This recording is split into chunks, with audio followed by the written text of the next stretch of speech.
Welcome back to Medieval Art. I'm Dr. Brian Keane, and I'm joined today with my colleague, Dr. Larissa Grolemund, a curator of manuscripts at the Getty Museum. And Larissa, it's been about 3 years since we've talked about Game of Thrones. Welcome back. It feels like it's been an entire age since we've talked about Game of Thrones, but the first episode of House of the Dragon aired last night, and we have some thoughts as we knew that we would. So maybe we could just get your initial reaction. How did it feel to be back in King's Landing? How did it feel to be back in Westeros and with these characters again?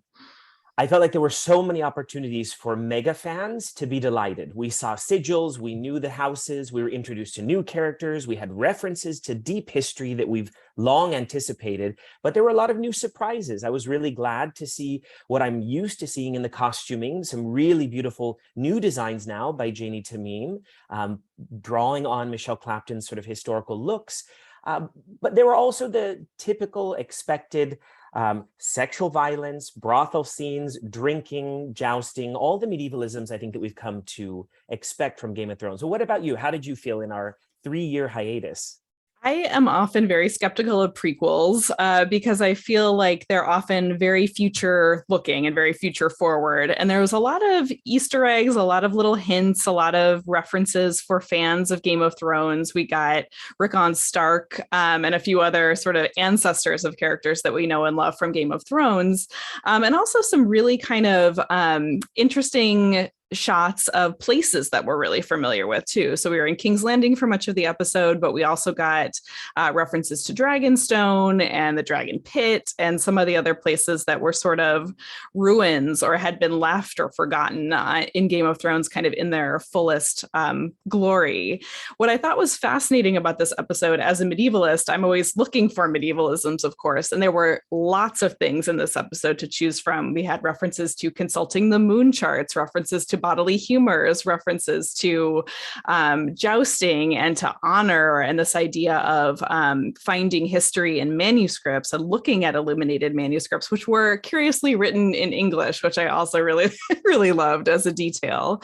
And lots of kind of very rich visual moments that reference medieval art and which were, I think, so important for moving the plot forward. So I think maybe to get us started this week, maybe a recurring segment, a character of the week who's having a really interesting time, or sort of who captured the attention of the audience this week. Who is that this week in your mind?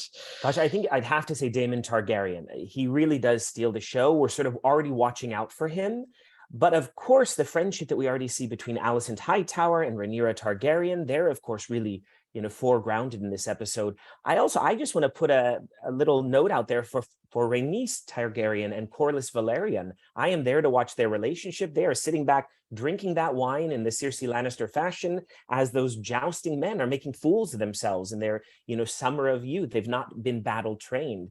So there were a lot of different characters I felt that gave us, push and pull. We got a great, brother duo in our king on the throne and in, Daemon, as I mentioned. But I think it's still early days introducing all of the characters, but I'm really there for the friendship between Alicent and Rhaenyra. How did you feel about our initial look?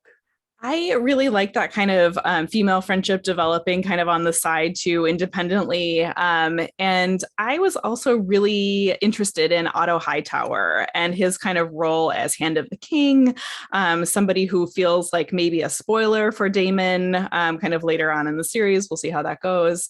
But I'm sort of always watching hands, as it were, because we know from Game of Thrones that hands are often where the center of the action is, but they're often really controversial figures also. So I'm keeping an eye on Mr. Otto Hightower, I think. I like that you've signaled Otto because he brings up his role fulfills another theme that we talked about. He insinuates things that Daemon has done. He acts upon hearsay. He informs the king, this is what I overheard. I have 3 other witnesses who can confirm.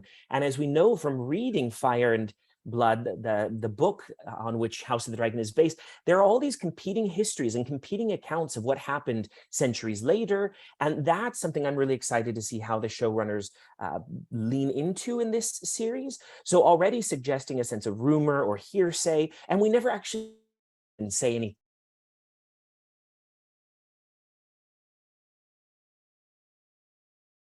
of rumor and hearsay and conflicting accounts of history. And then, of course, Rhaenyra was able to rattle off this long history, even after she seemed to not be really interested. She was sort of daydreaming and concerned about the struggles at court. So tell us more about your thoughts as a medievalist about history itself, because that was a theme I loved talking about with you before our recording. So how do they play with history, and how do we think about the Middle Ages in terms of history? I thought this was such an interesting kind of way to be introduced to the series and to the characters and kind of the time that they occupy, because we are already in a deep history, right? The episode begins by telling us that we're 172 years before Daenerys Targaryen. So we're already very deep into the past. But even so, the characters talk about history. They talk about their own personal histories. They talk about dynastic histories.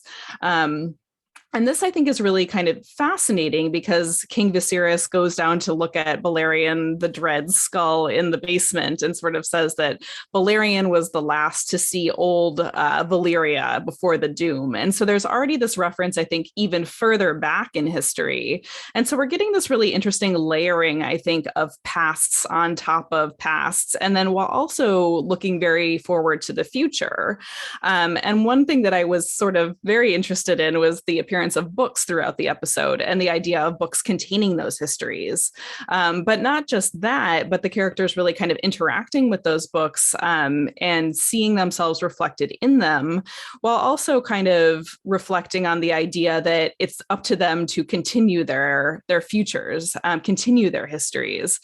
So we got an heir who lived only for a few hours, and there's this sort of idea of contested legitimacy to the throne, and the idea of those kinds of histories being not just maintained, but really kind of worried over, and like that this is going to be the kind of thing that occupies a lot of these characters for the series. And your reference to books is another one that I love because, of course, as Alicent is quizzing Rhaenyra about the history, Rhaenyra focuses on the character of Nymeria, a name that we know from Game of Thrones as the direwolf of Arya Stark, but it's this warrior princess, and that's a role that we see Rhaenyra already hoping to attain, rather than just the battlefield of the birthing chamber, or the birthing bed. As we hear throughout the episode. So there's lots for us to think about. Any last minute takeaways, things that visually stood out to you before we move on? I really want to just sort of couch the idea of histories in our idea of the history of the Middle Ages, too, because the showrunners have said about House of the Dragon that they're looking to accurately reflect the Middle Ages, which, of course, is hilarious to us because we're thinking about how Westeros is fantasy, that this is not an age that really existed. And so what is the responsibility of a fantasy show like this to show a quote unquote accurate Middle Ages? And so thinking about these kinds of histories, fantasy histories, kind of ensconced in the appearance or the feel of the real, quote unquote, real European Middle Ages is a kind of interesting back and forth for me, an interesting push and pull, which really stood out to me. I really wanted to highlight the appearance of Princess Rhaenyra at the end of the episode when she's sort of coming into her own as the heir to her father, the first woman to be the heir to the throne, really giving me Byzantine Theodora vibes toward the end. And I really love that kind of richness of costuming, being able to signal a kind of character transformation as she kind of steps into this role as heir. And that's something we have to look forward to throughout the rest of the series. There were lots of other teasers and Easter eggs and things that we'll try to eke out in some of the images that we'll share. And we look forward to joining you all each week to recap the House of the Dragon and to share some of our medieval reflections and aspirations for the series. Thank you, Larissa, for joining us. Thank you so much.